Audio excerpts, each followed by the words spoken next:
Bonjour tout le monde, bienvenue à ce troisième cours de Pouvoir, démocratie, liberté.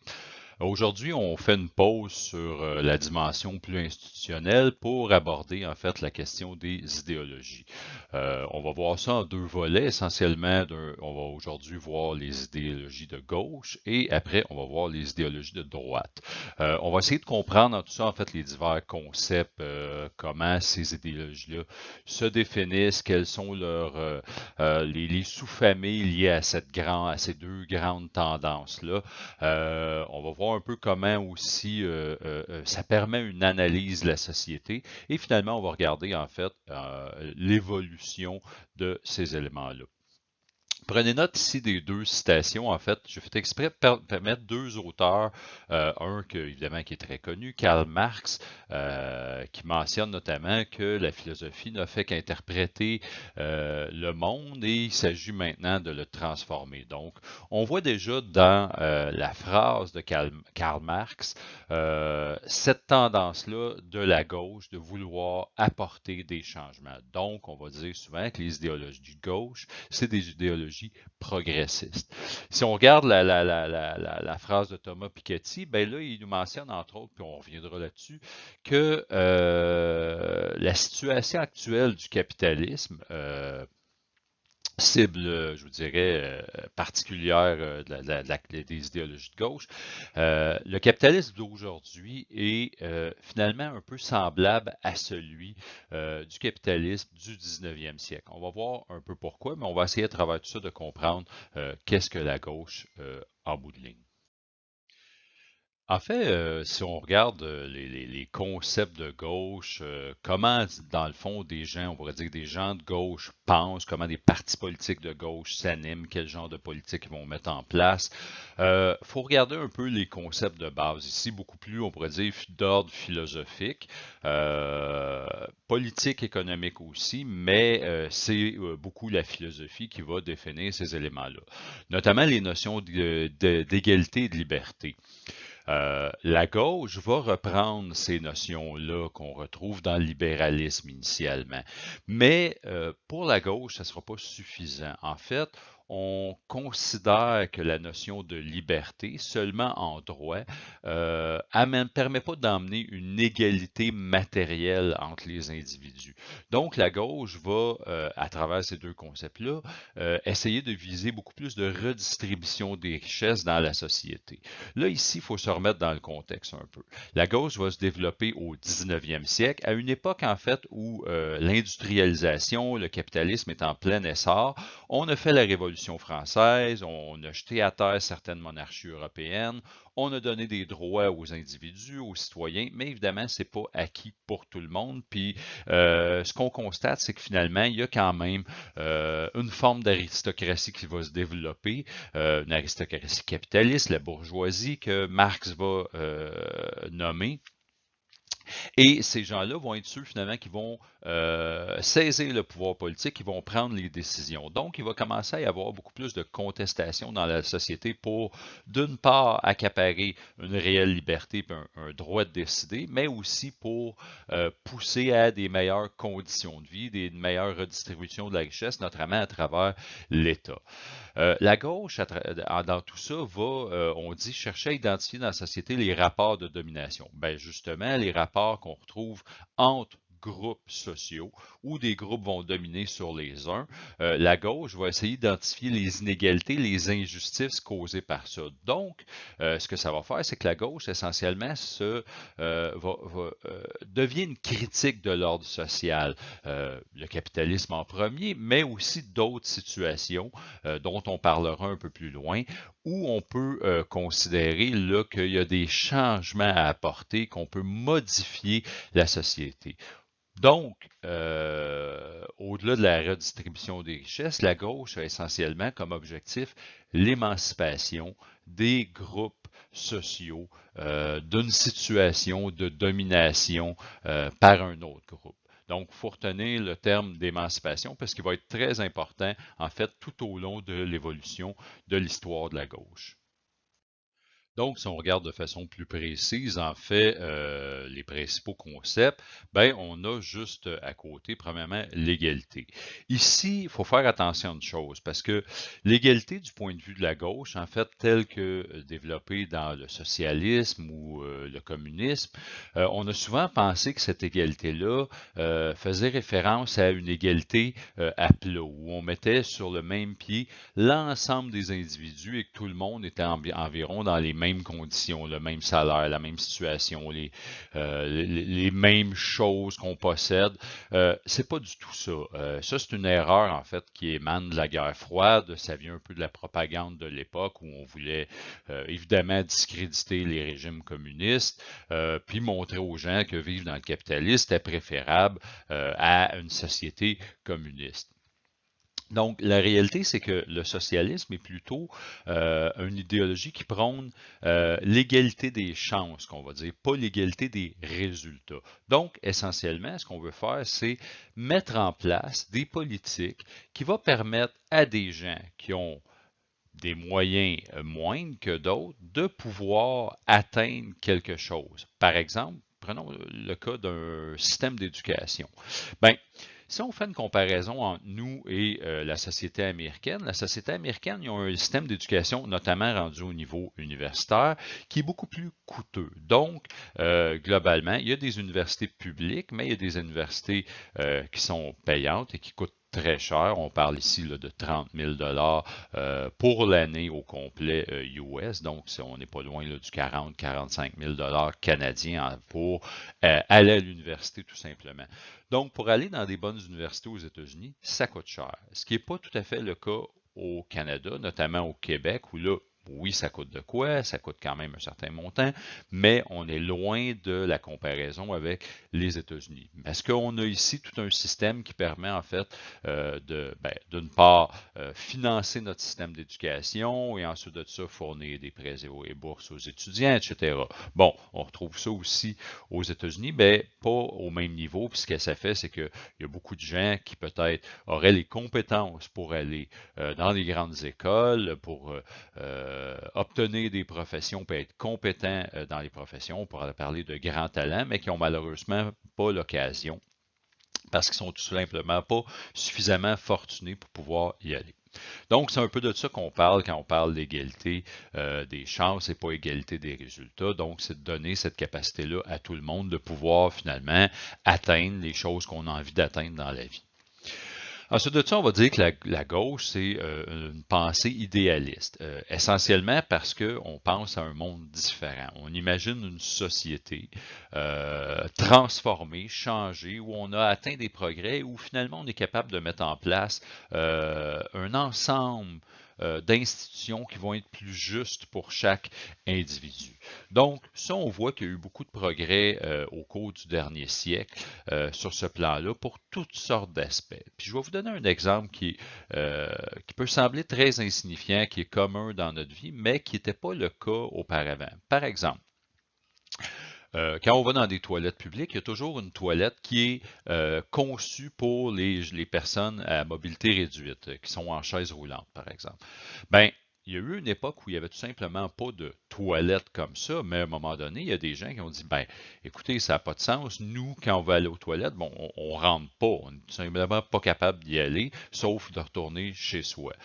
Donc, ce que ça l'a amené, ou il fallait peut-être qu'ils se débrouillent dans des moyens pas très convenables dans une situation où on est en plein public.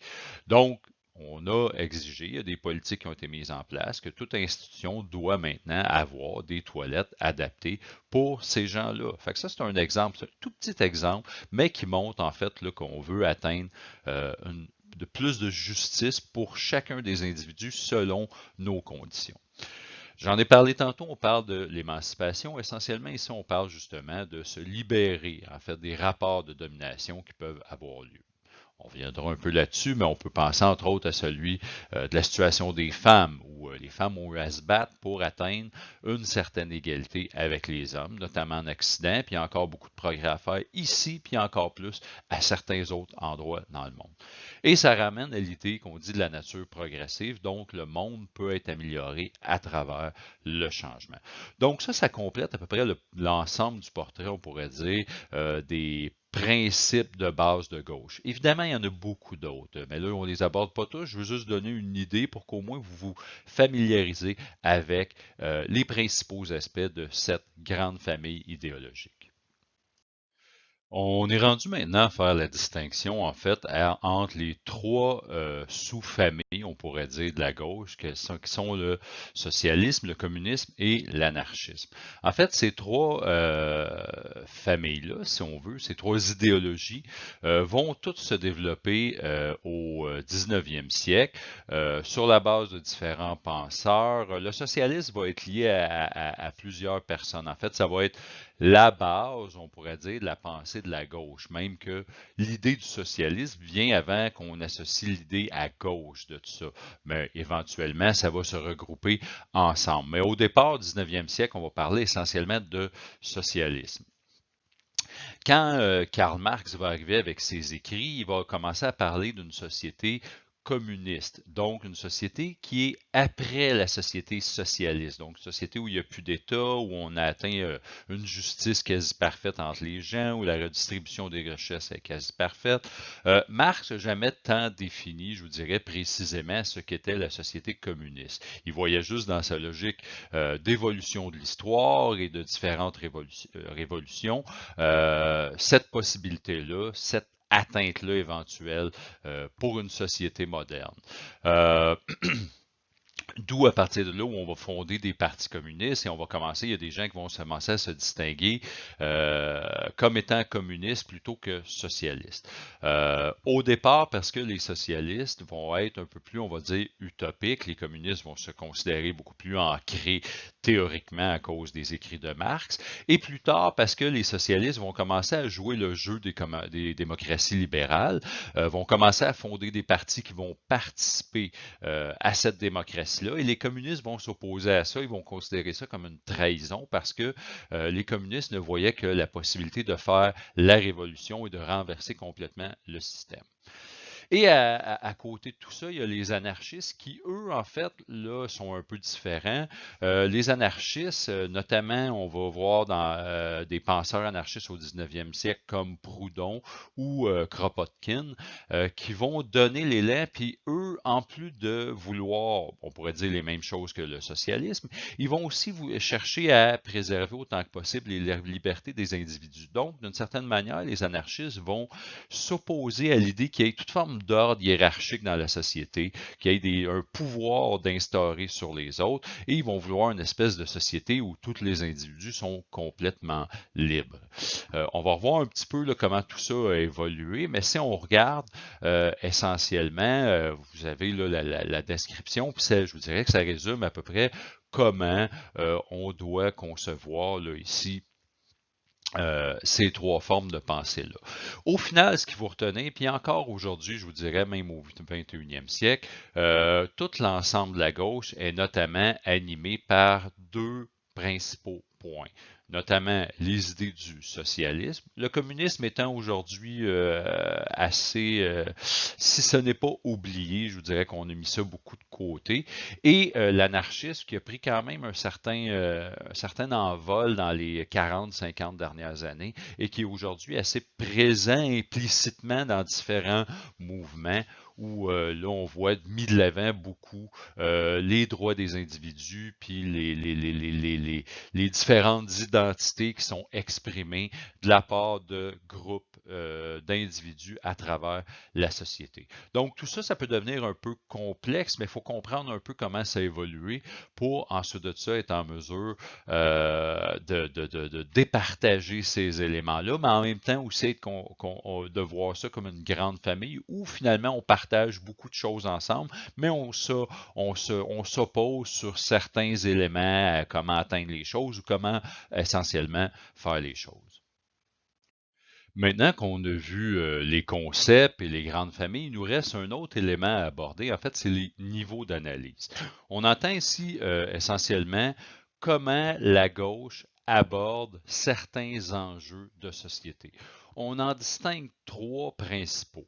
il y en a plusieurs autres, mais les grands niveaux là, qui ont animé la gauche à travers, on pourrait dire, les 2 derniers siècles, on les retrouve ici.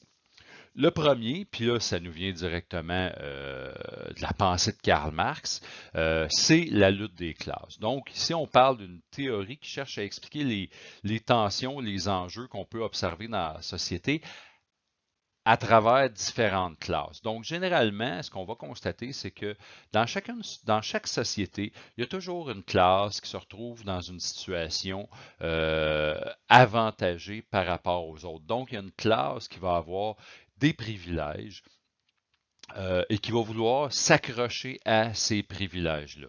Et généralement, tout ça se fait aux dépens des autres classes ou d'une autre classe dans la société. Donc, ces autres classes-là vont vouloir, eux, améliorer leur propre situation, on pourrait dire, socio-économique, mais cette amélioration va généralement se faire en essayant d'arracher ou d'enlever les privilèges que les autres ont été cherchés. Donc, par exemple, si on veut parler strictement au plan économique, évidemment, quand on l'observe encore aujourd'hui, il y a des classes de gens qui sont très riches, qui accaparent beaucoup de fortune. Et souvent, quand on fait la comparaison avec les gens les plus pauvres par rapport aux gens les plus riches, ben, on voit qu'il y a un écart énorme où on peut se poser la question de dire ben, pourquoi est-ce qu'il y a des gens aussi riches et qu'est-ce qu'ils font avec tout cet argent quand, dans le fond, on pourrait en redistribuer une partie seulement pour qu'il y ait d'autres gens qui vivent un peu plus normalement. Donc, ce qu'on va constater, c'est qu'il y a une opposition qui est constante entre ces classes-là. Il va toujours y avoir des revendications, des luttes, des tensions sociales qui sont liées à ça. Si vous regardez l'image juste à côté qui dit We are the 99%, en fait, ça vient autour de 2010 quand il y a eu le mouvement Occupy Wall Street. Ça émanait essentiellement de données statistiques qui sont encore valides aujourd'hui, où on dit que le 1% des plus riches de la planète possède plus de 50% des richesses de la planète. Donc, là, ici, c'était les gens qui se levaient et disaient, nous sommes le 99% par rapport aux 1% les plus riches et nous exigeons évidemment que des comptes soient rendus et qu'il y ait une meilleure redistribution de la richesse. Bon, ce mouvement-là a duré à peu près une année, puis il est mort de sa belle mort, puis on en parle beaucoup moins aujourd'hui, mais il a quand même marqué les esprits, notamment parce que la donnée statistique existe encore, puis elle existait même avant le mouvement. Deuxième niveau d'analyse, les relations entre États riches et États plus pauvres, ou on va dire États sous-développés ou États moins développés. Donc, on voit d'une part qu'il y a une exploitation qui se fait entre classes sociales à l'intérieur même des sociétés, mais cette relation-là va aussi s'exporter, si on veut, sur la scène internationale. Donc, des États plus riches qui vont vouloir tirer profit d'États moins développés, notamment pour leurs ressources naturelles, vont s'accaparer par différents moyens ces ressources-là. En fait, là, ici, on peut voir tout le processus de colonisation qui a eu lieu à partir d'autour du 17e siècle par les États européens qui se sont mis à coloniser le reste du monde, notamment pour deux choses, écouler leur propre surproduction industrielle et en même temps aussi aller chercher des ressources dans les pays qui dominaient. On ne va pas tout de suite faire cette analyse-là à l'époque. En fait, l'analyse va apparaître, je vous dirais, un peu après la Deuxième Guerre mondiale, quand on va rentrer dans le processus de décolonisation. Là, il y a beaucoup d'intellectuels de gauche qui vont transposer, si on veut, l'analyse socialiste ou l'analyse marxiste et ils vont la faire sur la relation entre les États. Notamment à l'époque, on va découper le monde entre le Nord et le Sud. Le Nord très développé, l'ensemble de l'Occident, et le Sud, l'Amérique latine, l'Afrique, l'Asie, qui vont être les pays qu'on va dire sous-développés parce qu'en retard économiquement et qui vont être des pays essentiellement les anciennes colonies européennes, qui vont être des pays qui vont être soumis à une exploitation constante. Bon, au fil du temps, la forme de l'exploitation va prendre, va se modifier, elle va être différente, mais quand ces États-là vont se réveiller, ils vont commencer à exiger, ils vont probablement faire leur propre indépendance, mais encore là, même leur propre indépendance ne va pas complètement les rendre indépendants sur le plan économique et l'Occident va longtemps dominer sur cette situation-là. On constate depuis quelques années, en fait, que ça change. D'une part, parce qu'il y a des États du Sud qui se sont enrichis, qui sont aujourd'hui des grandes puissances. On peut notamment penser, entre autres, à la Chine, l'Inde, le Brésil, l'Afrique du Sud, le Nigeria et quelques autres. Donc, ces États-là commencent à émerger et commencent à prendre un peu plus de place. Mais ça n'empêche pas. Donc, les pôles, on pourrait dire, d'exploitation se sont déplacés, mais il y en a encore aujourd'hui. L'analyse reste pertinente, même si l'angle d'analyse, lui, a un peu changé sur le regard qu'on doit porter. Donc, on est moins dans la relation nord-sud que là, on est dans une relation un peu plus complexe d'États. Par exemple, on a la Chine qui maintenant exploite des pays africains et d'autres pays à l'intérieur du continent qui cherchent à exploiter des États un peu plus faibles, leurs voisins notamment, pour toutes sortes de raisons. Généralement, c'est pour acquérir, aller chercher des ressources qu'un État n'aura pas ou n'aura pas de façon suffisamment abondante. Ça va se faire maintenant par des traités. Aujourd'hui, on va être beaucoup plus à la négociation. Par exemple, si on prend le cas de la Chine, oui, la Chine, d'une certaine manière, va exploiter certains États africains pour des terres agricoles, des ressources comme du pétrole, des choses comme ça, mais en échange, la Chine va apporter des moyens financiers pour aider au développement de ces pays-là, vont même jusqu'à aller à payer des écoles, à payer des hôpitaux, des choses comme ça. Donc, l'échange, on pourrait dire, est plus équilibré aujourd'hui qu'elle l'a déjà été, par exemple, surtout à l'époque de la colonisation, où là, quand un État essayait de résister, ben, les États du Nord, par exemple, si on prend l'Angleterre, le Royaume-Uni, envoyaient tout simplement ses armées pour écraser quiconque voulait s'opposer à eux. Et ensuite de ça, ben, on mettait des gouvernements en place qui faisaient notre affaire et qui étaient au service de ces États exploiteurs-là. Donc, ça, c'est toute une analyse qui a évolué avec le temps. 21e siècle, ça reste à voir encore comment tout ça va se développer, mais elle a changé, mais elle reste encore relativement pertinente aujourd'hui. Troisième niveau d'analyse, les luttes identitaires. On en a déjà fait référence un petit peu précédemment. On va en parler plus en détail pour voir un petit peu de quoi il y en est exactement.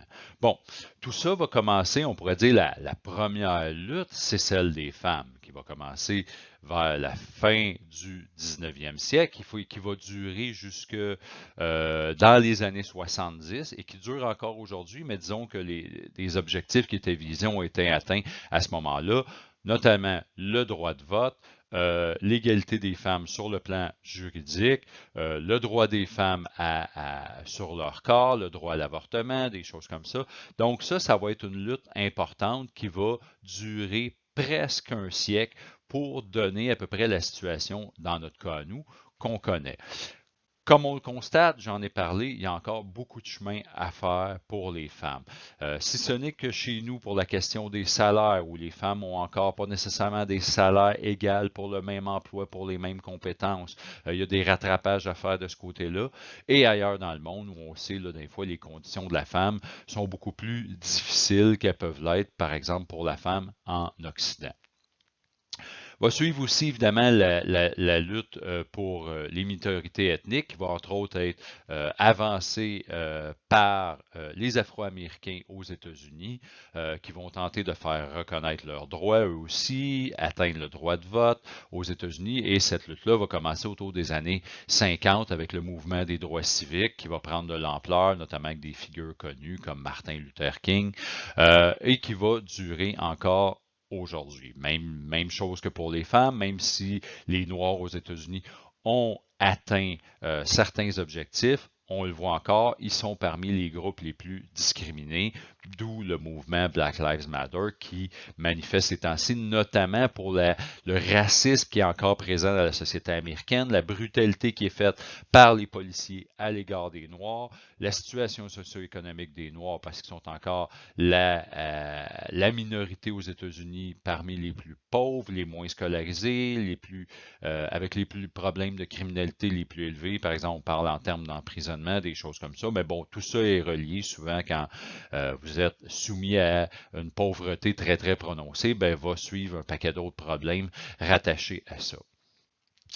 Et en même temps, il va y avoir aussi la lutte pour les communautés LGBTQ+, qu'on appelle aujourd'hui, on peut ajouter d'autres lettres à ça, mais là, pour résumer, on va prendre essentiellement celle-là, qui va commencer avec notamment la lutte pour les gays et lesbiennes dans les années 60-70. Encore là, des revendications vont être faites. Faut pas oublier qu'on est en pleine période de révolution sexuelle en Occident. On commence à libérer les mœurs. Et là, ben, évidemment, il y a des gens qui essaient de s'affirmer de plus en plus par rapport à leur propre identité, orientation sexuelle. Ça aussi, ça va prendre du temps parce que même s'il y a des gains qui vont être faits, les années 80-90 vont être marquées par beaucoup d'homophobie. Et je vous dirais que ce n'est que récemment qu'il y a une prise de conscience sociale où on sent que ces choses-là, même si encore la discrimination qui est faite, cette discrimination-là, elle est moins présente partout dans la société parce qu'il y a des gestes qui ont été posés, il y a des politiques qui ont été mises en place et on sent que c'est de plus en plus accepté, mais encore, comme pour d'autres, il reste du chemin à faire.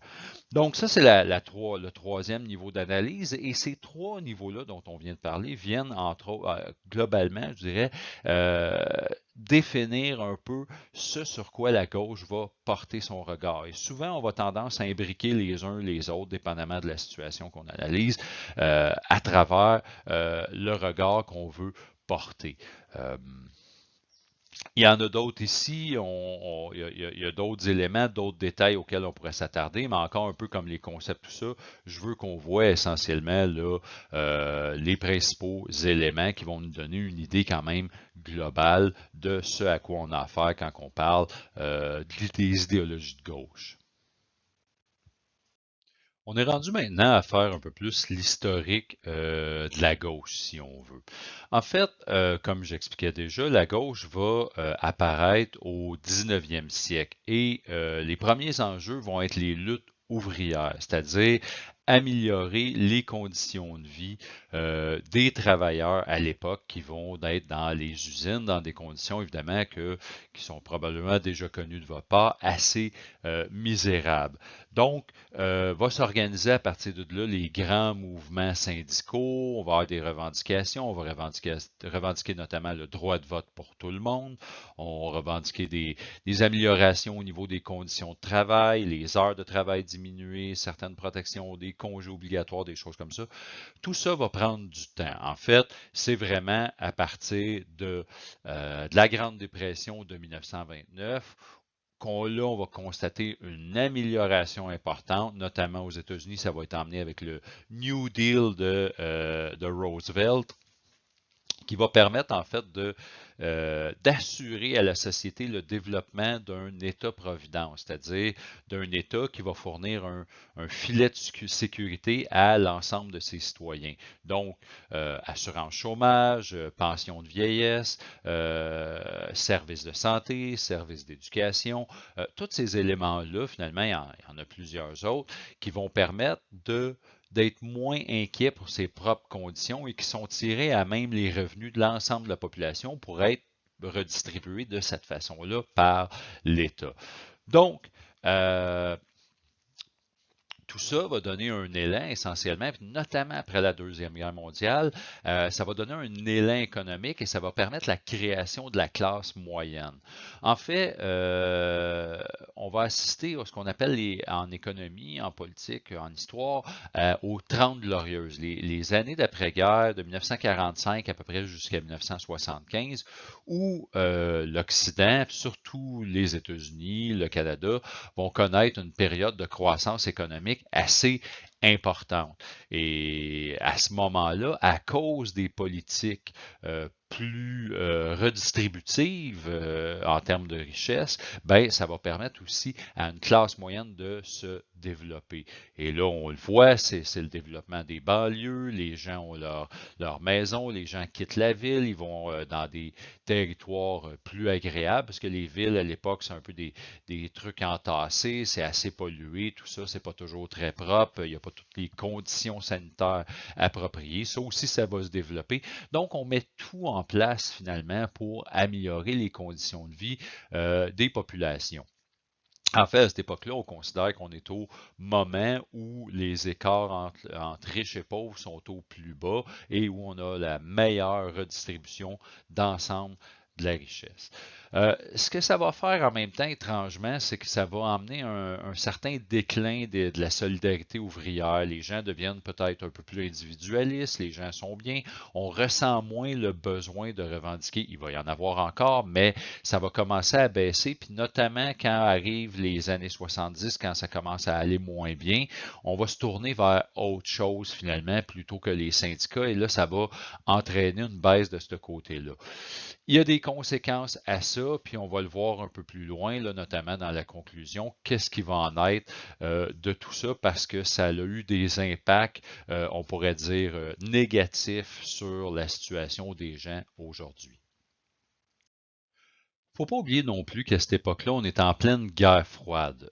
L'affrontement sur la scène internationale entre les États-Unis et l'URSS, entre monde capitaliste et monde communiste, va faire en sorte qu'il y a un certain, on pourrait dire, discrédit du mouvement marxiste qui va être en place.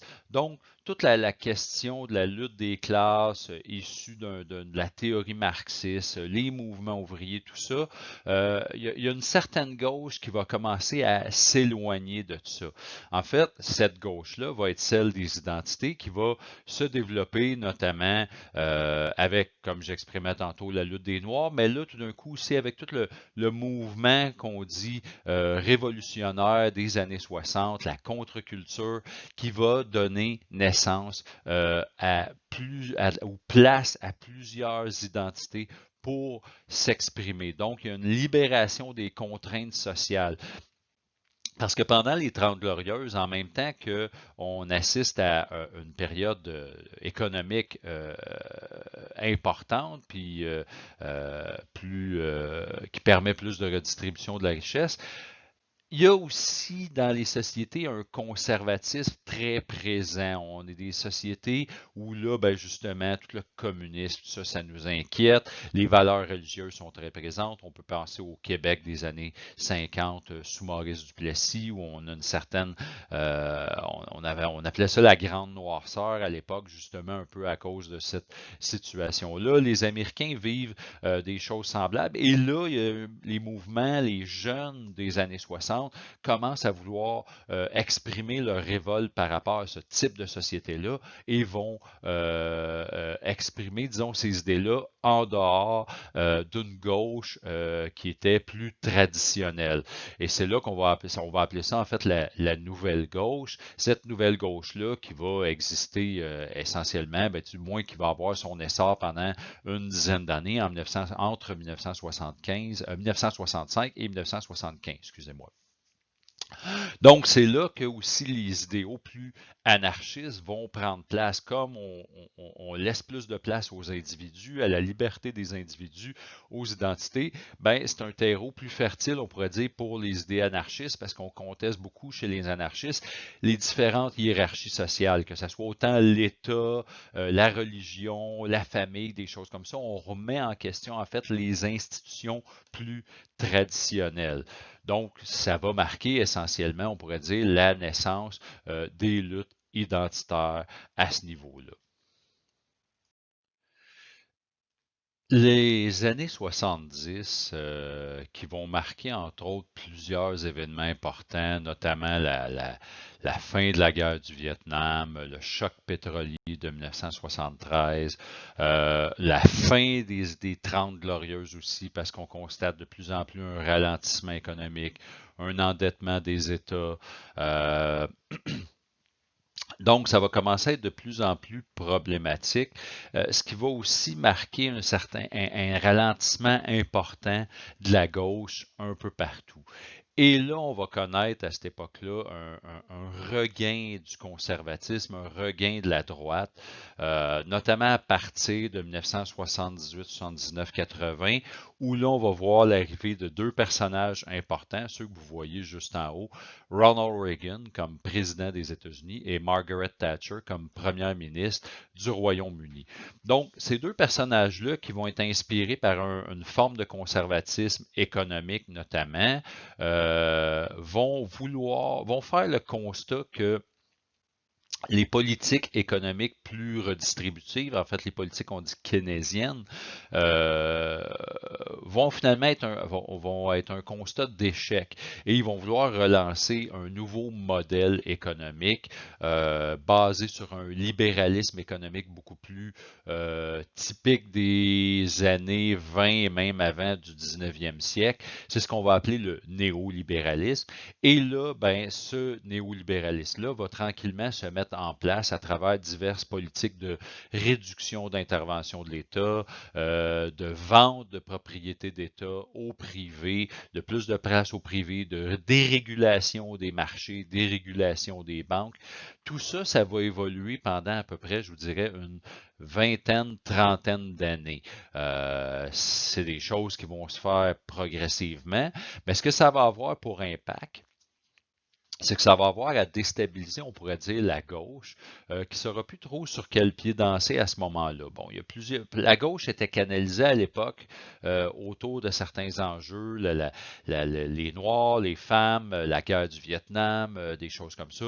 Tout ça permettait de cristalliser le mouvement et de les tenir ensemble pour différentes contestations.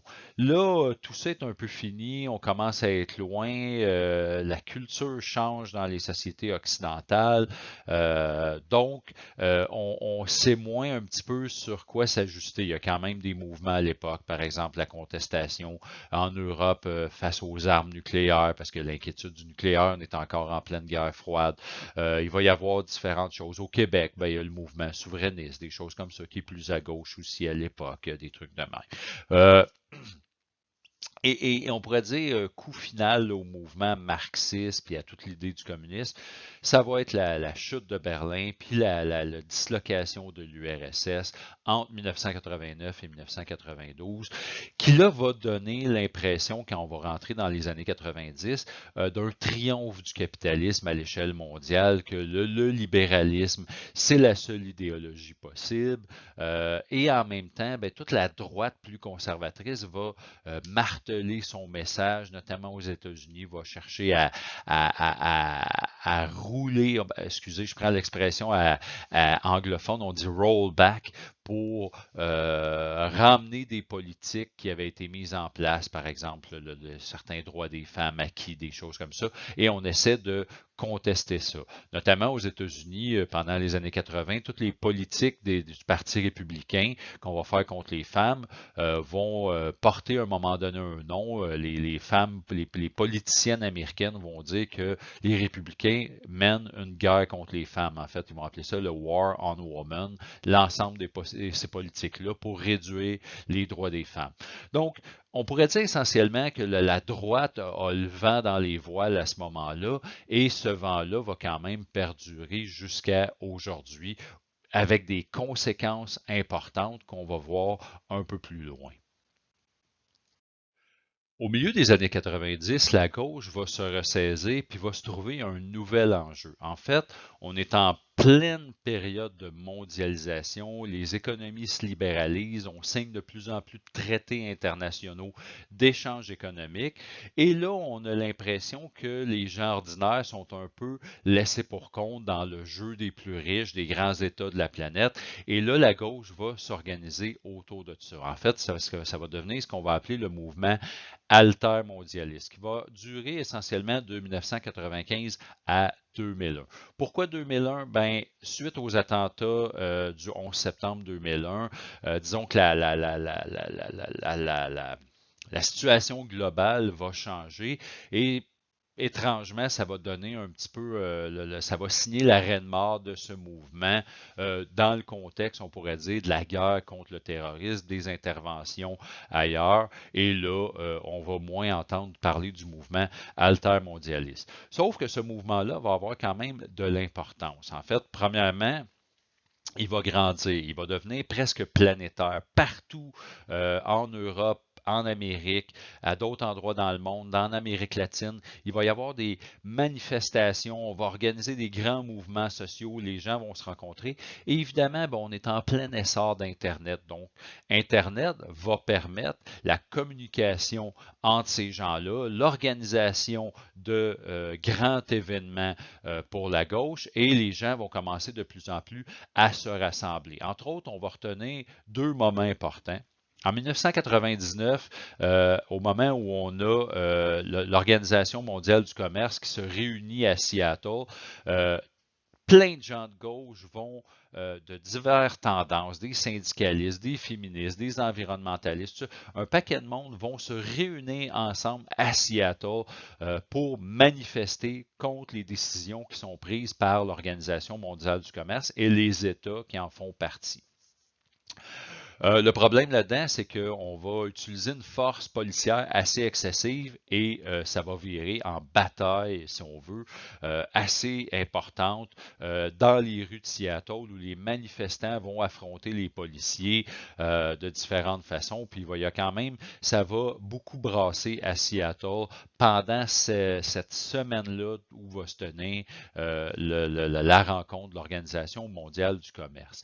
On va en voir d'autres un peu partout, des manifestations comme ça. On va être dans une période quand même où ça brasse, on pourrait dire, à différents endroits. Et ça va culminer en fait au printemps 2001 à Québec même, où là encore, plusieurs États vont se rencontrer pour discuter économie. Et là, beaucoup de monde vont aller là pour manifester.